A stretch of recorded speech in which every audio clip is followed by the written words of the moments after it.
खाना काबा की तारीख। जब हजरत आदम अलैहिस्सलाम बहिश्त से ज़मीन पर तशरीफ़ लाए तो बारगाह इलाही में अर्ज़ किया कि खुदाया मैं यहाँ ना तो मलाइका की तस्बीह और तकबीरें सुन सकता हूँ, ना कोई इबादतगाह देखता हूँ, जैसा कि आसमान पर बैतुल मऊर देखता था जिसके इर्द गिर्द मलाइका तवाफ़ करते थे। जवाब इलाही आया कि जाओ, जहाँ हम निशान बताएं वहाँ काबा बनाकर इसके इर्द गिर्द तवाफ़ भी कर लो और इसकी तरफ नमाज भी अदा करो।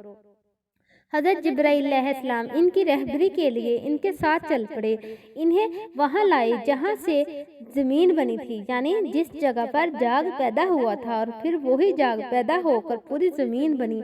हज़रत जिब्राईल अलैहिस्सलाम ने अपना पर मारकर सातों ज़मीन तक बुनियाद डाल दी, जिसको मलाइका ने 5 पहाड़ों के पत्थरों से भरा, कोहे लिबान, कोहे तूर, कोहे जोदी और हरा और तूर ज़ैता बुनियाद बनाकर निशान के लिए चारों तरफ की दीवारें उठा दी। इस तरफ हजरत आदम अलैहिस्सलाम नमाज पढ़ते रहे और इसका तवाफ भी करते रहे।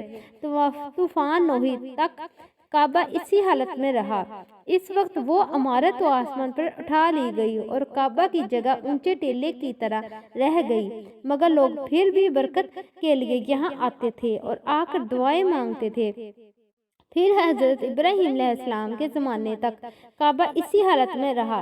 जब हज़रत इस्माईल हाजरा इस मैदान में आकर ठहरे और इसकी वजह से यहाँ कुछ आबादी हो गई, तब हज़रत हाजरा के इंतकाल के बाद हज़रत इब्राहीम अलैहिस्सलाम को हुक्म हुआ कि इस्माईल को साथ लेकर यहाँ इमारत काबा बनाइए। इसकी निशानी इस तरह फरमाई गई कि एक बादल का टुकड़ा भेजा ताकि इसके ऊपर साया करता रहे और निशानी का पता चल जाए। वीडियो अच्छी लगे तो प्लीज़ इसे लाइक और शेयर ज़रूर कीजिएगा। अल्लाह हम सबका हामी और नासर हो। आमीन सुम्मा आमीन।